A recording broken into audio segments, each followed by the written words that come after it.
আসসালামু আলাইকুম। কেমন আছেন আপনারা সবাই? চলে আসলাম মজাদার খাবারের একটা ভিডিও নিয়ে। এটা যদিও খুব সাধারণ, কেউ হয়তো বলবেন যে এটা কিসের মজাদার খাবার, কিন্তু আসলেই এটা অনেক বেশি মজাদার খাবার। ডিম ভাজি, আলু ভর্তা, ডালের উপরে আর কোনো মজার খাবার হয় না। আমার কাছে মনে হয় তাই। সবার পছন্দ এক হয় না, তারপরেও আলু ভর্তা, ডিম, ডাল পছন্দ করে না এরকম মানুষ খুঁজে পাওয়া যাবে খুবই কম। আমার বাচ্চারাও এভাবে এই আলু ভর্তা দিয়ে ভাত খেতে খুব পছন্দ করে। আলু ভর্তার মধ্যে আমি অনেক বেশি করে ঘি দিয়ে কাঁচামরিচ দিয়ে আলু ভর্তাটা বানিয়ে নিয়েছি। একদম সাদা সাদা ভর্তা, কিন্তু ঝাল আছে অনেকটাই। খুব মজা করে আমার মেয়ে ঘি দিয়ে আলু ভর্তা দিয়ে গরম ভাত প্রথমে খেলো, এখনও ডাল দিয়ে আলু ভর্তা দিয়ে মজা করে আবার খাবে। মানে এই খাবারটা হলে একদম প্লেন খাবার, কাটা নেই, কোনো ঝামেলার খাবার না, কিন্তু খেতে অনেক বেশি মজা।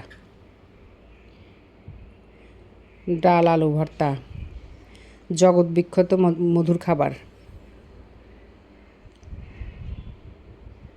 সাথে একটু লেবুর রস, কাঁচামরিচ, ব্যাস একদম জমে যাওয়ার মতো খাবার। আমরা তো অনেক বেশি পছন্দ করি।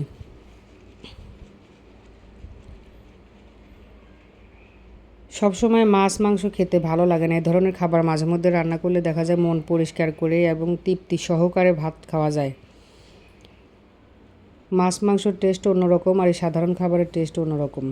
আমার মেয়ে সবসময় ডাল দিয়ে ভাত খাওয়ার সময় এরকম কাঁচামরিচ ভাতের মধ্যে একদম ডলে ডলে নেয়, কারণ ও কাঁচামরিচের ফ্লেভার ডালের সাথে অনেক বেশি পছন্দ করে এবং ঝালও খেতে পারে।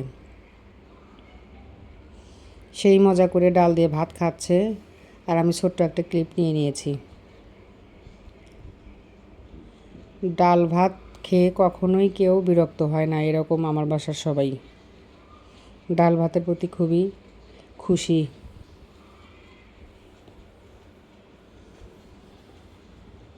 সত্যি কথা বলতে এরকম সাধারণ খাবার দিয়ে ভাত খেলে দেখা যায় মনের মধ্যেও অনেক তৃপ্তি লাগে।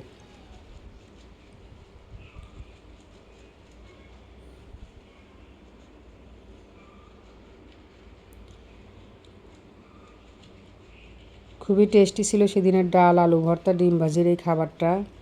ওকে দিয়ে আমরাও খেয়ে নিয়েছি সেম এই খাবারগুলোই। আলহামদুলিল্লাহ খুবই ভালো ছিল সেদিনের খাবার। ভিডিওটা এ পর্যন্তই। আল্লাহ হাফেজ।